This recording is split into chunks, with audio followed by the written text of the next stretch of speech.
Good morning, Cavaliers. I'm Sophia Soul. And I'm Gabrielle Solomon, and welcome to the November edition of The Legacy. Today's episode is all about deeper stories we don't often see. Whether it's a hidden beauty of art or a little-known personal story, true meaning lies just beneath the surface. And if there's one thing we learned about putting this episode together, is that there's always something more than meets the eye. So let's jump right in. We have an exciting lineup coming your way. First, we take you inside a local tattoo studio, where every design goes deeper than the surface, proving that the real beauty isn't the ink, but the story behind it.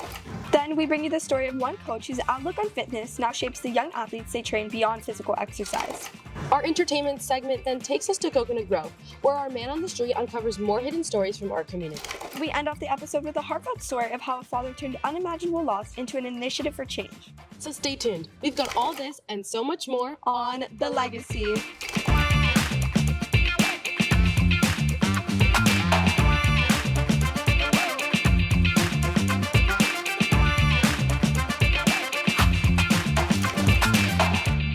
Let's shift to our first story of the episode. We're taking you to a place where artists are storytellers, and every client has a story. At this local tattoo studio, a rose simply isn't just a rose. Every mark reflects something deeper. It's a reminder that true beauty doesn't come from the canvas, but from the story behind it. Giovanna Campos starts us off. On the surface, he's a tattoo artist, but beneath the surface, he's a storyteller. Someone who turns the things people can't say out loud into ink, meant to stay with them forever. Tattoos are something special because for us artists, an artist always makes their art prevail. That confidence that the clients give you when your art will remain on them forever, that's something very nice because it's not only a work of art that one does, but it's a work of art with meaning that someone carries on their skin for the rest of their life. Every tattoo begins the same way, a quiet conversation, a moment where someone finally shares the truth behind what they want. And he knows that without the story, the art has no heartbeat. And every person, when they choose a design, they always learn something new about themselves, even if they don't know it. Tattoos can mean a lot, or they can simply be decorative, but even in the decorative part, it influences who they are and what they like. Almost always it represents you in some way, the kind of art you get on yourself. He listens for the weight beneath their words, the grief they're carrying, the healing they're chasing, the memories they refuse to let fade, because that's where the real design begins. So yeah, it's just as a person who carries tattoos, we always see them as a reminder, oh yeah, this is what I did this for, so I don't forget. It's just a more of a connection with the customer. You guys, more of a hand-in-hand. Most clients come in looking for art, but they leave with connection, a piece of themselves translated by someone who understands that tattoos aren't just visuals. Beneath the surface of every design is a story only he can pull out. When you start tattooing, you realize that the art means something to people, and you connect with them through that art. Most clients come in looking for art, but they leave with connection, a piece of themselves translated by someone who understands that tattoos aren't just visuals. Beneath the surface of every design is a story only he can pull out, turning ink into something true. For Gables Live, I'm Giovanna Campos, reporting. Thank you, Giovanna, for bringing us that insightful story. Next up, fitness becomes something much deeper when one coach believes in more than just exercise. For this local program, challenge and encouragement come together to help young athletes reach their potential. Here's Camila Mendoza with our next story. Sometimes all it takes is one person to change someone's life for the better. And for this coach, that beliefs come from his own journey. Well, I've been a personal trainer for about 13 years. I've been working here for about 12 years. And basically a little bit about my backstory is I grew up overweight myself from 13, basically my whole life until I was like 28 years old.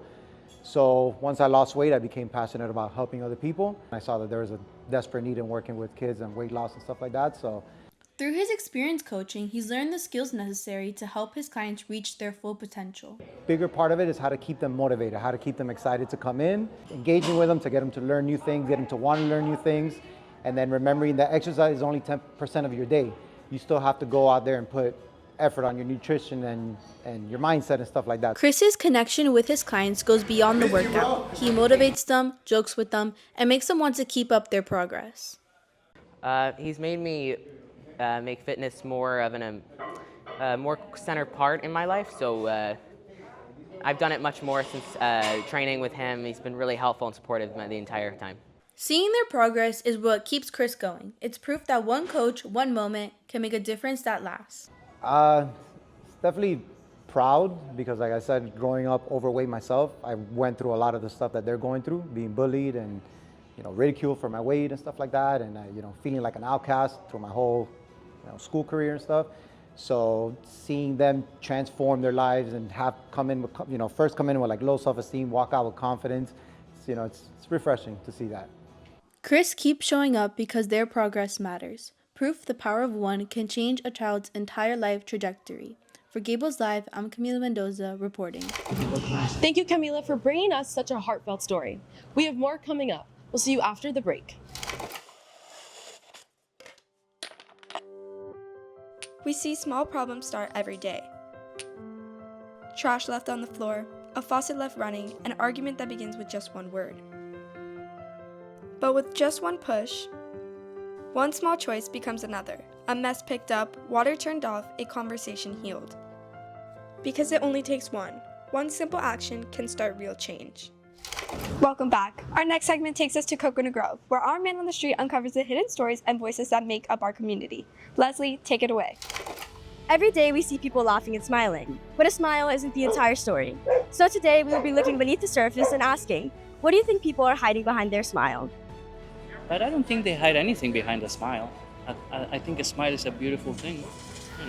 There's people that they want to fit in a community or in a group that makes, if you smile and you just, your perception is going to be more calm and be in a comfort zone. I think that people hide behind their smiles a lot of their pain, a lot of what they go through maybe and don't want to necessarily talk to people. I think smiles are like clothing. Like you can either embrace it or you can hide behind it. Some smiles may be bright, but there's always a story underneath. Thank you, Leslie. As we wrap up, we shift our focus to the story of one father who, in the space of grief, created something amazing. He now uses his son's legacy as a way to inspire action and raise awareness, and bring hope to those most vulnerable.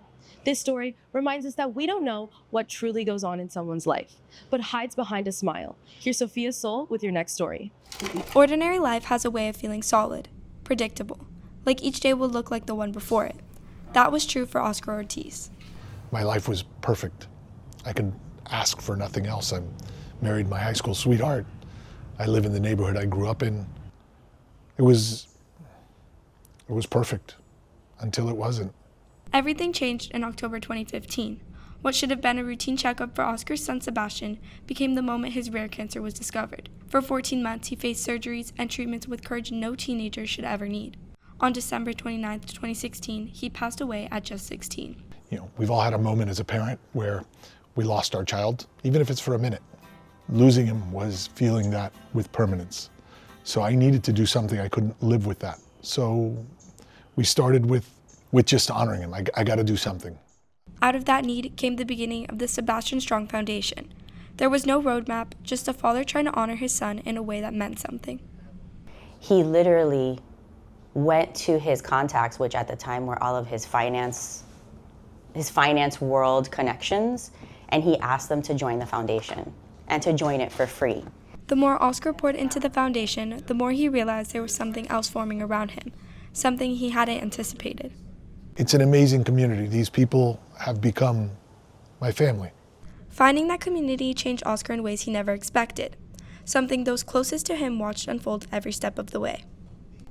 I feel like I've gotten personal strength from seeing Oscar on his journey and what he's taken the foundation to. Watching Oscar grow has shown those around him just how deeply this mission runs. And through it all, one question stays close to him. What would Sebastian think of the impact his life continues to make? I would like to say he'd be very proud of what we've done, that we've honored him, and we're helping others. And for Oscar, this chapter wasn't one he expected, but it's one he now chooses every day. For Gables Live, I'm Sophia Soul, reporting. Stories like today remind us that everyone has a journey worth hearing. From the quiet beginnings to the unexpected turns along the way, show us that there's always more to people than meets the eye. Thank you for joining us for yet another special episode. And with many more to come, we'll see you next time on The Legacy.